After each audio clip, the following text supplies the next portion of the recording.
السلام عليكم ورحمة الله وبركاته. دمان ومن صوماليات مال بعدودك جوكتا وايدي السلامي وحن يدينكو سلام السلام السلام عليكم ورحمة الله وبركاته. ولا شيء جوارا أوفشال هذا يوقع سبتاي سودو وهذا هو إلى جوكتا جوك إبري عفمات ونكسن وحيدين لي هاي دمانتين الله يدين حفتيو الله يدين بركة مال بعدودك جوكتان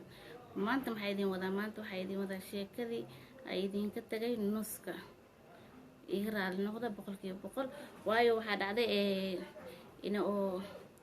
videoga igu dheeraaday anigana kasto iska sii dadagsanaa xilli oo kasto dambana iskeeda waqtiga soo duubaye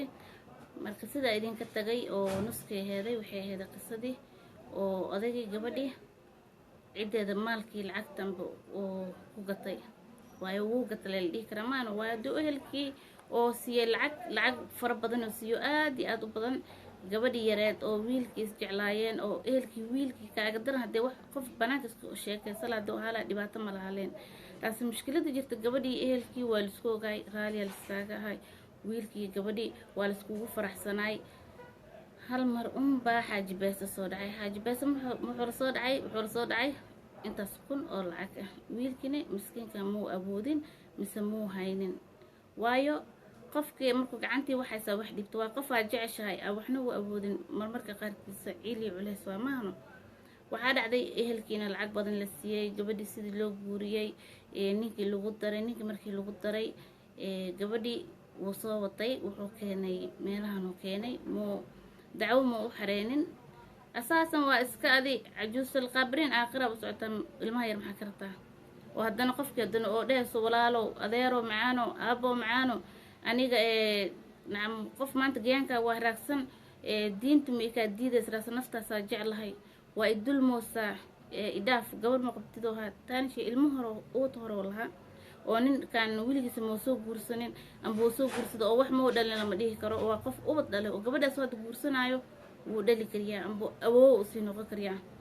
marka waxay tiri wiilkaas jeclahay intaasna la socda ehelkay way ogaayeen ehelkaygana hadda ma qaano waxa ku maandoorisan lacag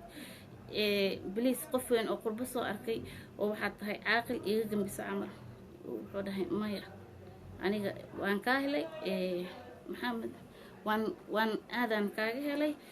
وحن أباهن هاي جبرير أو مستحيل أقول صدا نعم قرباسي ستريس كيسة هل كان حقوق شيء كأنه جودا وضد دونه أو أفريقيا ذا كانوا العموم قبل مركو صوتي أو ميلان أو كانه odayga maxaa laga rabay maadaama odayow laba shay gabar kugu guursanaysaa inaad lacag aad leedahay oo xaajibaysaa tahay iyo ina oo ehelka sidaan oo kale gabadhii qasbeen waxaa dhacday iyadoo ehelka hadii ku qasbeen qofkan ducay bay qaadatay hadii oo afrikadan la keen way ka tagi kartaa Soomaa gabadhii meesha ka tageen raadsan dhibaato badan ay la kulantay dhibaatada ay la kulantay waxay tahay ninkii markuu ka soo fogeeyay qof wiligeeda oo soo bixin oo waalidkeeda laga soo dheereenin oo banaanka oo wiligeed aan imaanin muxuu ku sameeyay inuu bahdilo jirxumeeyo nacam rafaad badan doonigaas ku jecel yahay baa jeceshay nacam waxa uu guursi waysay waxa uu yeeli waysay nacam guurka maalmaha guur nacam dadkan waa dad wax soo bartay inta san is jeclaa oo dhalinyarana ahaayeen oo isla aqligiin haydin sii kordho shaqana wiilkan uu hela waan is guursi doontiin haduu ilaahay oo nacam isku haaminayay hadii hal mar la kala fogeeyo waa calaf xumaad Soomaa فيديو جهورة سعيبان كسكارتين أنا كل وحاول به علف عماده وايو علفك إلهي سبحانه قادر كسر قرنتين وقبل أسعده وجورسده وويل كان إلهي علف سكودر هذا علف سكوليه هن واسكو ما دونا بعده قدمي أم بكالتكي وما اسكو ما دونا بس نرش قبل أوجلي وحوجلي ماشي نين مانتو وين مركاروسيس أم بأستقيار قراص أم بهالوق قصبه ماشي كفلنا سيد ما دام القف كان أبوه قال لي هاي والعقن سيقبو ماشي الدلع سي كل سيو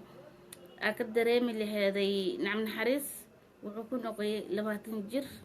وفقيرنا ما أقوى رصتي ومركو العك الجوسي كاتو مع بكات الإسلام كلا راسده نيجي مركو صومالي مركو قبدي أو برسناي كل دلعس هدية العك بضع عدو كشبي قبدي هدية سي وحول بسي نعم نوع نرجع نووسي راس مركو سوكي معظمي وحشو نقبها له نقيه gabadhi inuu garaaco inuu dilo meel ma taqaana baasaboorka buu ka qaatay guriyo qab intoo maqnaa ilaa nin afrikadan ku macaado qaxooti wax ka baxo kulliya dooraba ahay waa nin adig goor hore Soomaali ka tagay gabadhi markuu soo wata meeshaan keenay manaagta hore gumaysi jirtay ku sheeka gabadhi gumaysi kala baxay gumaysi ayana waxay ahayd gabar yar oo iska aqli badan waxa u dhashay beebiyaal waa u dhashay beebiyaalka laba inay dhada jeclaa marka beebiyaalka u dhashay beebiyaalka markay u dhashay waxay sameysay aqliga u degtay waysa sirtay maskaxay saaratay waxay tiri hooyaday marka ilaahay cunug kale ka saaq waxay tiri hooyaday baahana tookada inaan ku soo ag dhalo walcabo meesha iga tusay ilaan walcabo lagu ersheegana marmarka qaarkiisana runniba ka tamo walciyo ku soo ersheegatay Soomaaliya soo celiyay Soomaali markuu soo celiyay ilaan hooyadeeda la joogta abeeda la joogta inkastoo ninkan xoolo badan laga qaaday oo ilaa markuu meesha tagan wujud cusub badan yeelanay waxay tiri waa noqonay ninkii berigoo imaanay la wajilino ya berigoo imaanay wujigoo lahay oo maantana lahay tiri adeero eedo maxaaniimada aan nafta wixii tiri maxaa ninka maxaa ka khaldama waaliha mise wuxuu isticmaala waana tiri ninkiibo oo laba beri oo meeshaan inta markaa imaanay guriga u sii kireysnay hotel ku taganay maalsaxaadka guriga u soo hooyanay wuxuu igu bilaabay tiri joojoob bi qaali iyo gumaysi hadaa diida dharbaaxshin dhaal laga dhufanay sidii aba labada ood ku dhalkii saddexaad caloosheeda ugu jira waxay tiri ehelkii wuxuu iskaaga dhigay tiri macaan markaas ehelkeyga wax dhan u sheegay ma lee aaminayo tiri ana lee qaylina ebel bambarebe ninkaas saarabta wiilkiina waxa u dambeysay dhibaato badan wiilkii wuu xanuunsayay wuu rafaaday haddana qofkiina oo soo noqotay oo shalay aa jeclaad maadaama waa lagu qabaa hadda qofle wax uu ka dhexey kara ma jiro taasan qalbigaaga soo noqona qof dartaada u rafaaday u silcay u xanuunsan oo ilaa hadda uu xanuunsan yahay heblaaya waddanka soo degata markii la hadlay maxaa dareemi lahayd adiga i daawanaya maxaa dareemi lahayd nacam waxaa dhihi karaa nacam calaf xumaaday oo haddana waayo odagaan ilaahay ka ii kurtub ha kuu keene maxaa labada qofood isjecel maxaa ku dhex geliyey laba qofood oo da-yar oo isku jiil ah maxaa kuu geeyey naag gayaankaaga 40 jir ma iska raasatid odayahow markii gabaryada hadda islaan weyn wiil yar aroosto afkaa lasoo goosana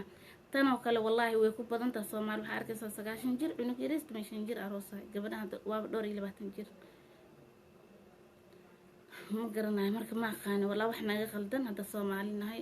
hooyooyinka waxa aniga codsan lahay biliis wallahi waxa ka codsan lahay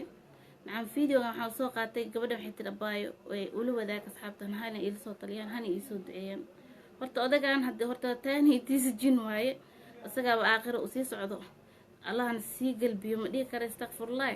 marka waxa dhihi lahay dadka oo beesada oo inay waalidiinta ku shubaan wallahi ad gabar waa qabtaa gabadhaada nacam ma u rabtid nolol cariiri ah wiilkaagana ma u rabtid nolol cariiri ah haddana waalidiinta iyagoo haddana maslaxana mar fiirna marna adduunyaa qasaan hooyo iyo abo u dhaafo dooqa ilmihiina ayaga seer baan sameysanaayaan ahayn nin alla ninkay kuu keensadaan faqiir ah taajir ah waxba ku xujeenin sallallahu barik ilaahu meherkaaga adigu baxso intuu gabadhaada bariga maanta waa la xoogay waa la dilay waa la farxmay waa wiilkaaga nacam xaraana ku dhac nacam waxyaabaas waxa keenaysa guurka la adkeenay ninkan beesada qabanay bari ka maalo waraabdadoomiya maxaa ku ogtahay waraabdadoomiya maxaa ku ogtahay waa may marka ha qasbina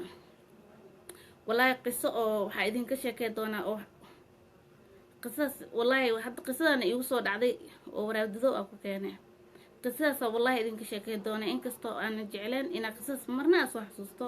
anigu ma dhici raasan wallahi indhahayga ku arkay oo dadka ay ku dhacday iyo hooyooyinka saas oo kale hameen ku ah ee ku dhacday gabadhooda nacam oo quruxda badneed oo soo baxdo oo waxba baratay dhibaatada iyaga gacantooda u geysteen taas hadda maanta hooyo Soomaaliyeed u sheegtay marna kama qaadanaysa raas qisadaas insha Allah waa idinka sheekay doonaa qiso oo xaqiiqo oo gabadha wiliba aqaano ee tahay